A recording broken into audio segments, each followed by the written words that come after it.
And we're back with more exciting episodes of The Incredible Hoax. I am Chris. I am Mark. We're being a little lazy and doing this on the quick with the iPhone, so hopefully it sounds okay. I think it looks okay. You never know. It's a sound we never know when we use the phone, but we're going for it. Yeah, we're going on faith, I guess. Here we go. We are doing a little catch up because we haven't done one of these in a while. There's a big movie, somewhat controversial movie. Yeah.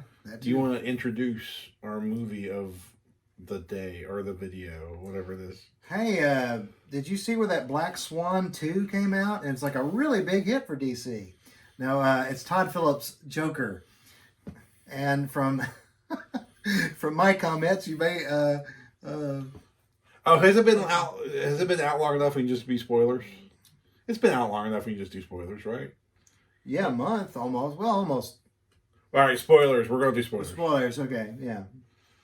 But yes, I liked the movie. I gave it 3.5. But it did remind me of movies like Black Swan, the Natalie Portman movie, for example. A little Fight Club in there reminded me of course, Taxi Driver. That's the obvious one. King of Comedy.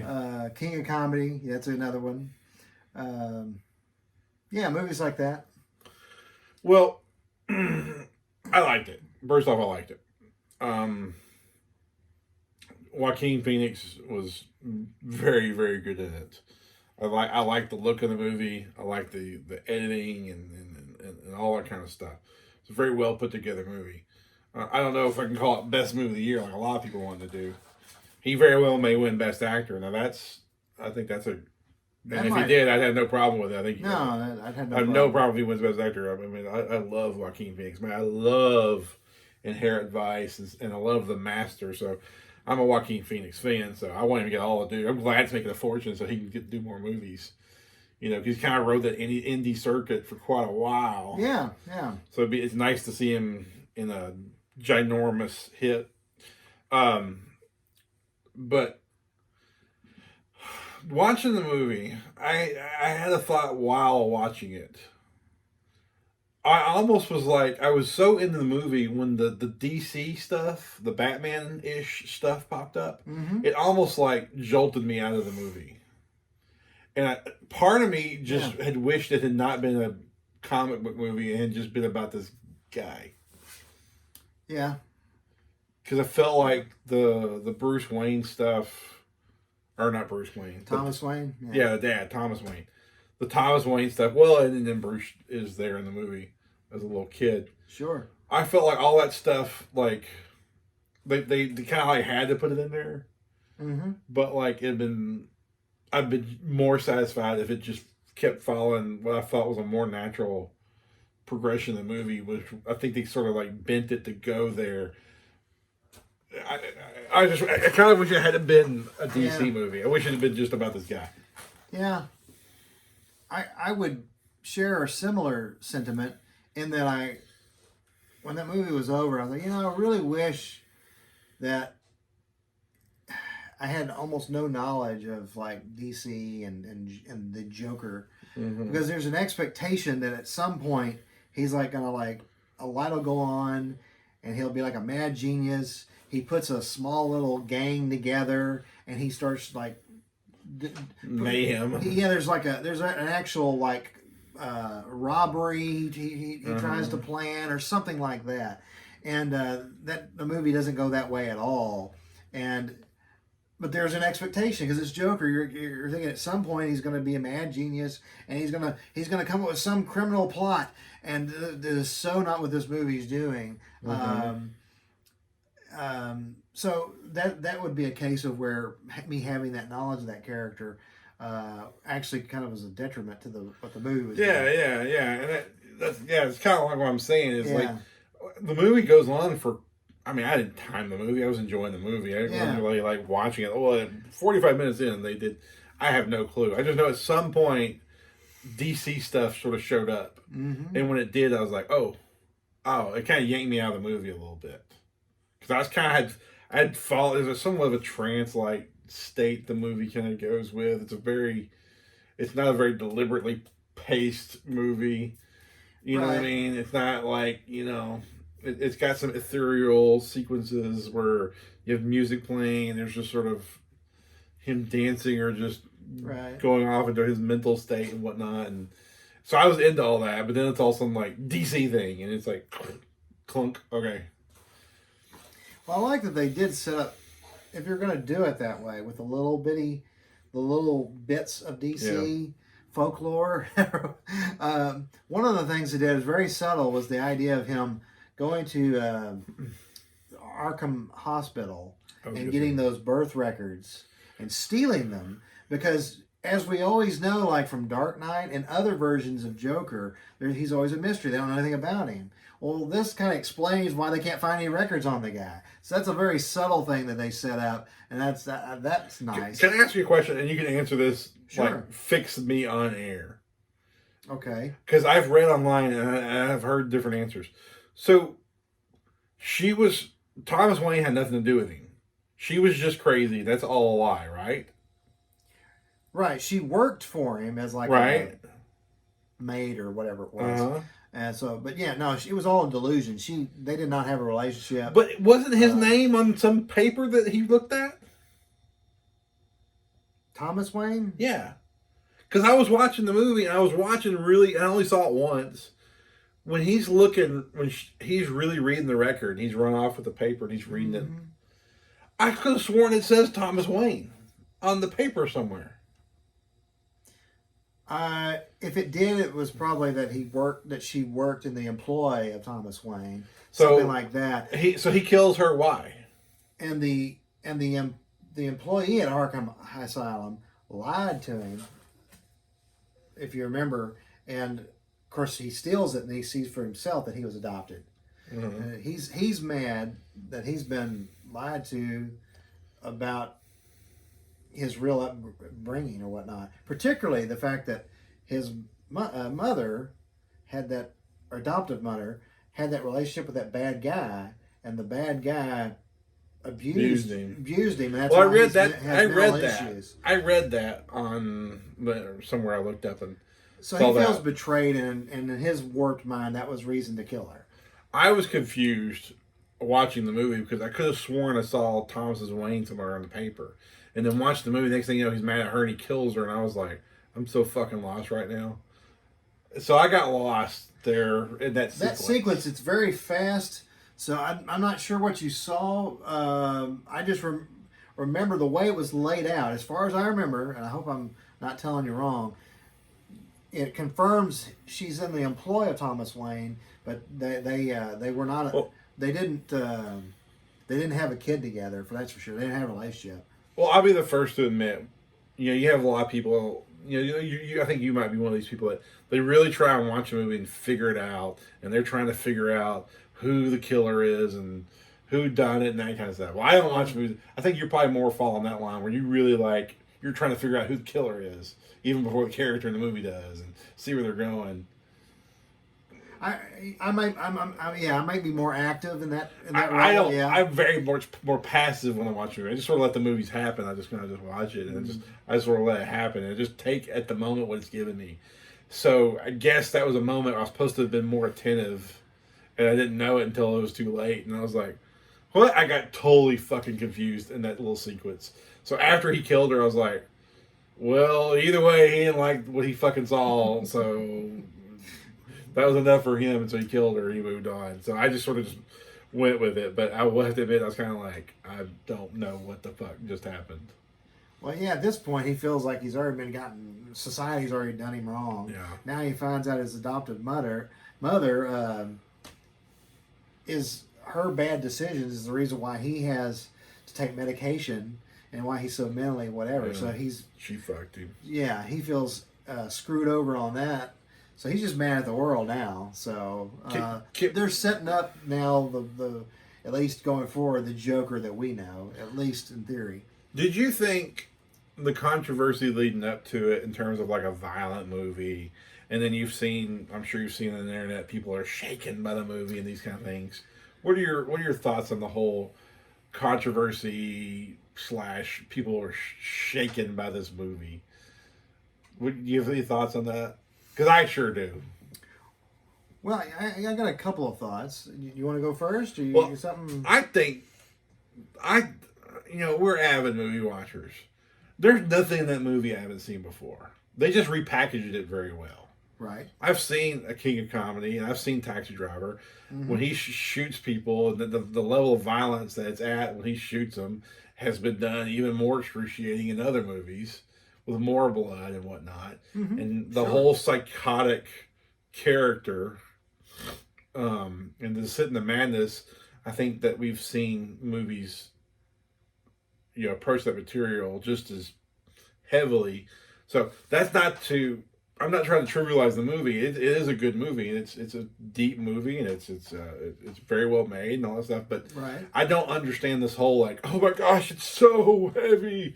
Like, are we that much of a pussy culture that movie is that heavy? It didn't seem that heavy to me. Well, part of me feels like it's just the latest, movie or artistic thing, like a video game for people to, try to explain why we have such a violent society. It seems like we have at least one of those a year, yeah, that we have to deal with. It wasn't that long ago. I think the Purge series was under a lot of fire because of its, it's kind of inherent to the story it's telling. It's not promoting this. If anything, it's showing you why that's a really bad idea to have the whole purge. But it's trying to facilitate discussion, and I think Joker, it's actually well done. It facilitates discussion too about questions about mental health and our actions and how are we kind to someone who needed it at that right moment, or were we a jerk to them at the wrong moment? And these are good questions to ask as well. But I thought the ending and all that, it was really showing kind of an anarchy. There's a lot of anarchy being on display. And I noticed it seems to be more liberal press upset at the anarchy. And it's like, well, the anarchists are on your side of the aisle, so y'all work that out on your own time. It's kind of how I feel about it. It's like, that's y'all. You deal with that in house. Just let us watch the movie. There's a scene in the movie where Thomas Wayne even says, "I know it might look like it, but the only chance these people have is me." And like, I know what he means, and he's right. But I'm a capitalist, middle-aged guy, I guess. So I guess I'm not a hip, anti-capitalist youngster, millennial, whatever. Right.